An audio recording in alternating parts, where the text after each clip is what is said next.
প্রিয় দর্শক, আসসালামু আলাইকুম। রুহি মোহাম্মদ কুকিং থেকে সবাইকে স্বাগতম। আজকে শেয়ার করব তেলের পিঠা বা পোয়া পিঠা। অনেকেরই পোয়া পিঠাগুলি ফুলে না, আবার অনেকেরই পোয়া পিঠাগুলি ঠান্ডা হয়ে যাওয়ার পর শক্ত হয়ে যায়। আজকে আমি আপনাদেরকে খেজুর গুড় দিয়ে তেলের পিঠা শেয়ার করব। আজকের রেসিপিতে কিভাবে ফুলকো পোয়া পিঠা তৈরি করবেন সেই রেসিপি আপনাদেরকে দেখিয়ে দেব। রেসিপিটা প্রথম থেকে শেষ পর্যন্ত ফলো করতে হবে। আশা করছি আজকের রেসিপি আপনাদের কাছে খুবই ভালো লাগবে। রেসিপিটি ভালো লাগলে লাইক দিয়ে দেখা শুরু করবেন। তাহলে চলুন রেসিপিটি দেখে নেওয়া যাক। প্রথমে আমি পিঠার ব্যাটার তৈরি করে নেব। ওদিকে একটা মিক্সিং বোলের মধ্যে নিয়ে নিচ্ছি 1.5 কাপ ময়দা, 1/2 কাপ নিয়ে নিচ্ছি সুজি, এরপর দিয়ে দিচ্ছি 1 কাপ খেজুরের গুড়, 1/2 কাপ দিয়ে দিচ্ছি কুড়ানো নারকেল, স্বাদ অনুযায়ী লবণ।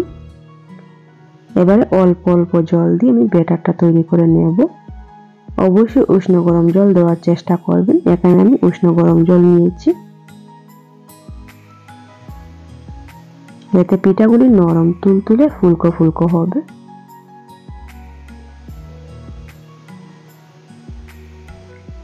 একসঙ্গে জলটা দিতে যাবেন না, অল্প অল্প জল দিয়ে ব্যাটারটা তৈরি করবেন।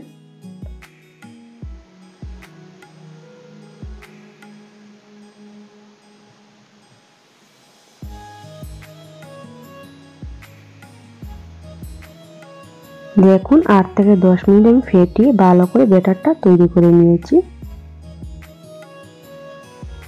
ব্যাটারটা আমার পুরো রেডি। ওদিকে চুলায় একটা কড়াই আগে থেকে বসিয়ে রেখে দিয়েছিলাম বেশ কিছুটা সয়াবিন তেল দিয়ে। তেলটা প্রথমে খুব ভালো করে গরম করে নিয়েছি। বড় চামচের 1 চামচ আমি ব্যাটার তেলের মধ্যে ছেড়ে দিয়েছি। আর পিঠাগুলি যখন ভাজবেন তখন চুলার আঁচটা লো টু মিডিয়াম হিটে রাখতে হবে। অবশ্যই এই জিনিসটা মাথায় রাখবেন। রেসিপিটি ভালো লাগলে লাইক, কমেন্ট এন্ড শেয়ার করতে ভুলবেন না। আর আমার চ্যানেলে নতুন বন্ধু হয়ে থাকলে অবশ্যই চ্যানেলটা সাবস্ক্রাইব করবেন। দেখুন কত সুন্দর হয়ে ফুলে উঠেছে। এইভাবে আমি 2 থেকে 3 বার উল্টে পাল্টে লাল করে ভেজে নেব। আপনাদের পছন্দ অনুযায়ী লাল করে ভেজে নেবেন। দেখুন আমার ভাজা হয়ে গিয়েছে। এবারে তেল থেকে উঠিয়ে নিয়েছি।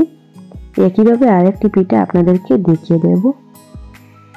দেখুন এই পিঠাটা তেলে দেওয়ার সাথে সাথে ফুলতে শুরু করে দিয়েছে। প্রথম পিঠাটা সবারই খেতে একটু নষ্ট হয়ে যায়।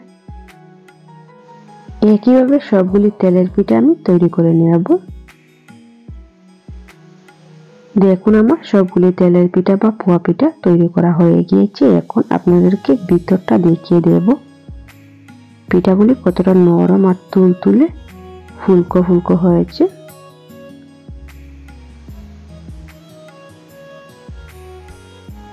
পিঠাগুলি দেখতে এত সুন্দর হয়েছে, আপনারা দেখে বুঝতে পারবেন। আর সবগুলি টিপস ফলো করলে আপনারা খুবই সহজেই এই ফুলকো ফুলকো নরম তুলতুলে পিঠাগুলি তৈরি করতে পারবেন। তাহলে আজকের মতন এখানে বিদায় নিচ্ছি।